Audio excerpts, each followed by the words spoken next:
Good morning to all my lovely nurses. I hope you are fine and good. So, today our question is related to delegations. Delegation mean which task we will delegate to the different licensed nurses.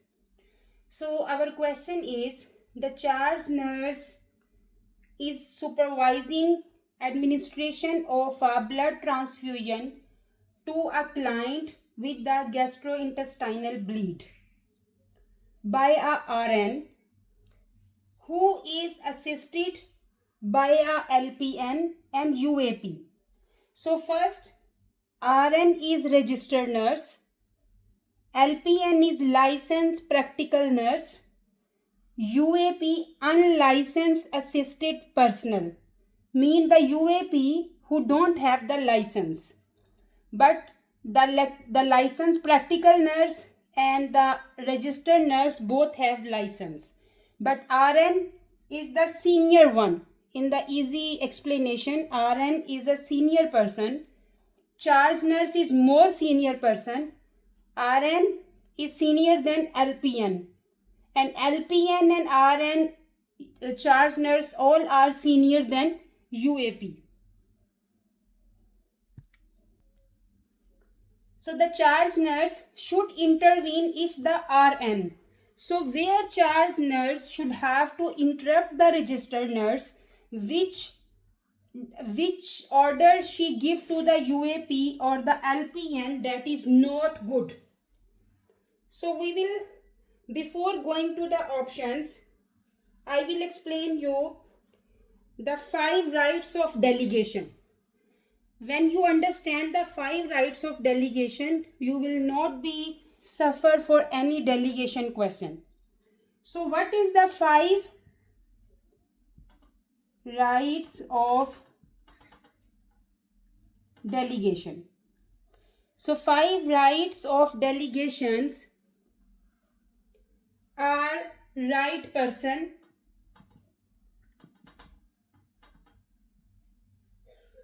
right task. One is right person, second is right task, the third is right circumstances,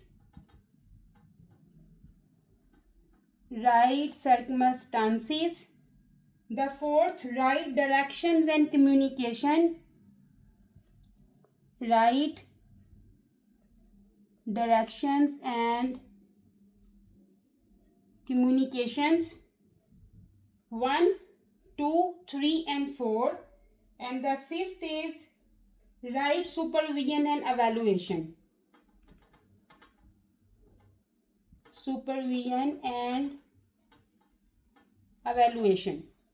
There is a 5 rights of delegation. Now what's the meaning of right person? Right person mean is the UAP, mean the unlicensed assistive personnel or the licensed practical nurse is competent for the task. So right person is the licensed practical nurse and the unlicensed assistive personnel is competent for the task, which task we are giving. That is number 1. Number 2, what we will see in the right person, does the UAP, the unlicensed assistive personnel and the licensed practical nurse have the skill and appropriate knowledge for the task, mean the which task that RN is giving to the LPN or the UAP, is they are competent, is this that skill that the task she is giving to them, is they are appropriate, they have the skills and appropriate knowledge for that task. So these two things very important before giving the task to the LPN and the UAP. The second task is right task. The second right of delegation is right task. So what contents will come in the right task? The right task mean is the task within the UAP and LPN scope of practice. Mean, for example, here is a blood transfusion is a task that is giving to the LPN or the UAP. So the RN should think, is this task within the scope of practice, mean is they are authorized to do this task. Then when we are delegating the task to the unlicensed assistive personnel, so what is the RN responsibility? Is this a routine task with an expected outcome? Because UAP can do only routinely task. Routinely task mean she can change the bed sheet, she can help to the giving the bath to the patient for the RN, and she can help for the routine work for the patient, help the patient is a normal patient who has no risk of fall. She can help to mobilize the patient. She can give tea or water to the patient. Means it is a routine normal task that is authorized, that is under scope of practice for the UAP. So this is the very important. Does the task is a routine task with an expected outcome when we are giving to UAP. Now our third is right circumstances. What contents will come in right circumstances? In the right circumstances, is the client stable? Because the stable client routine work the UAP can do. So right circumstances, if the patient is stable. Number two, is there adequate supervision? Mean when RN is giving to the task to the LPN and UAP, she is responsible to supervise. Because LPN is not responsible, UAP is not responsible, all responsibility come to the RN. Even she is giving a task to the LPN, even they are performing, but she is the main responsible person for the patient. So in circumstances, the client is stable, is there adequate supervision, are the necessary resources available? Necessary resources, what will come in the necessary resources? For example, equipment, staffing, for example anything like blood transfusion. If patient has a severe reaction, so either we have the adequate staffing, we have all equipments available in nearby, so she can immediately help to the patient. So this is the right circumstances. Now the fourth one is right direction and evaluation. What contents will come in right directions and evaluation? After providing detailed clear instructions, mean the RN already explained to the LP and the UAP the clear instructions including method and time frame for monitoring and reporting. Everything RN explained to the LPN and the UAP did. Now what direction and communication? Did the UAP LPN verbalize understanding?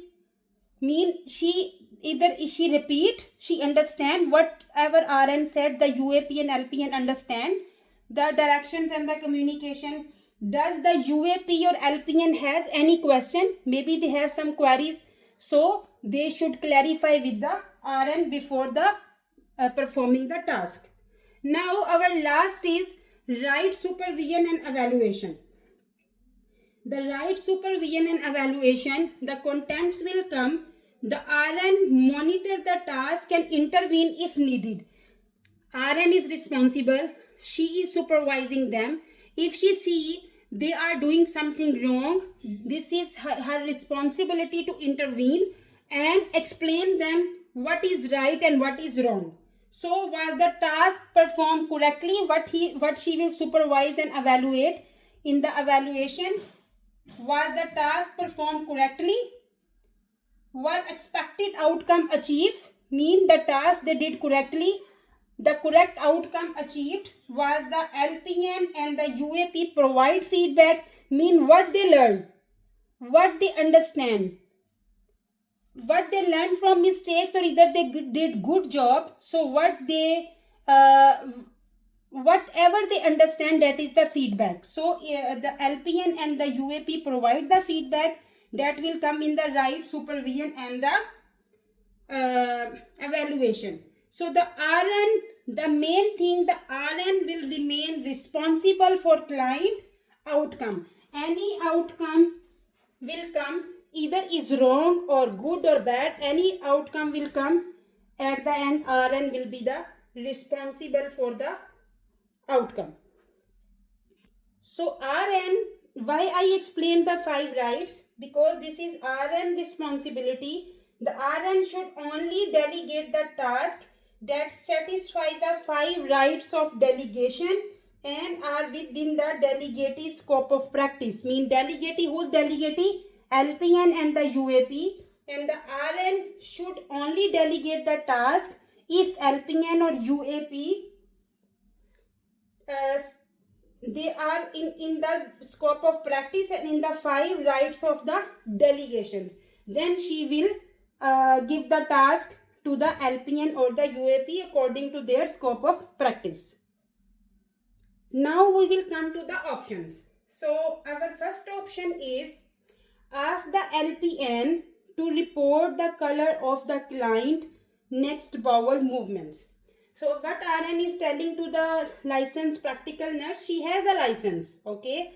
What she is telling to the LPN to report the color of the client next bowel movement. So it is within the LPN scope of practice. Mean she can tell the color of the bowel movement because it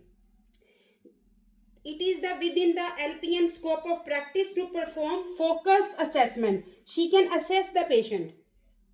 Focused mean the main responsibility is the RN. If assessment word will come, only assessment, that is RN responsibility. She don't have to authorize to assess the patient, but she can do focused assessment. Focused assessment mean the first assessment RN already done, but now she is telling to LPN, please report me the color of the client next bowel movement. So she is authorized, she has the scope of practice to inform.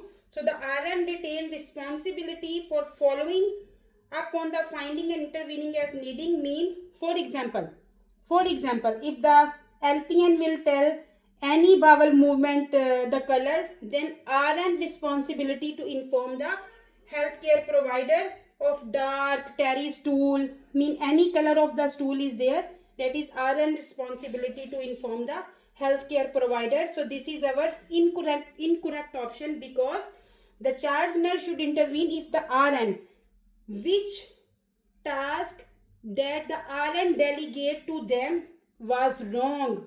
If the task is wrong, then the charge nurse should intervene. So this task is correct. The LPN is doing good job, correct job. So no need to intervene. Now second, ask the LPN to draw blood for a repeat HB level after transfusion. So drawing blood for a routine laboratory study is within the scope of practice of LPN. She has license. So who has been trained in this task. The LPN is trained in this task. So here also she is doing correct task, means she is authorized. She has the scope of practice. So this is also incorrect option. No need to intervene. The third is ask the UAP to measure the vital signs before beginning the transfusion. So the measuring the vital signs is within the scope of practice of the UAP, the unlicensed assistive personnel. That she has the scope of practice to check the vital signs before beginning the transfusion. So this is the UAP is also a task that is proper for her. She is trained for this one. So this is also incorrect. The RN retains responsibility for reviewing the vital signs to ensure it is safe to proceed with transfusion. When UAP check the vital signs, the UAP will inform the RN the vital signs. Maybe patient have fever, tachycardia, any abnormality in the vital sign. That is RN responsibility to inform the healthcare provider. And if the vital signs are normal, then she is the responsible to proceed with the blood transfusion. But this is incorrect option, because UAP is doing correct job. So ask the UAP to sit with the client during the first 15 minutes of transfusion. So during the first 15 minutes of blood transfusion, that is RN responsibility to sit with the patient, because the first 15 minutes are very crucial because mostly blood reactions are coming in first 15 minutes. So during the first 15 minutes of a blood transfusion, the RN should assess the client response to transfusion and intervene to correct and developing complications. Mean she will check, I want to slow the transfusion or stop the transfusion. So the RN should sit first 15 minutes with the patient, not the UAP. She is not authorized. She don't have any scope of practice to sit with the first 15 minutes. So task requiring assessment and clinical judgment cannot be delegated to the unlicensed assistive personnel.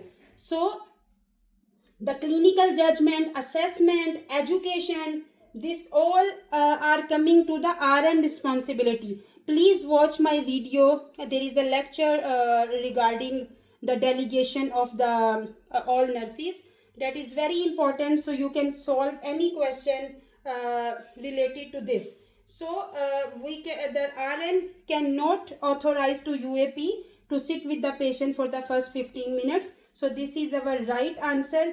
I hope you all understand the topic. If you understand, please subscribe my channel and give your likes and precious comments. Please share with your friends and colleagues. Thank you very much. Take care of yourself. Allah Hafiz.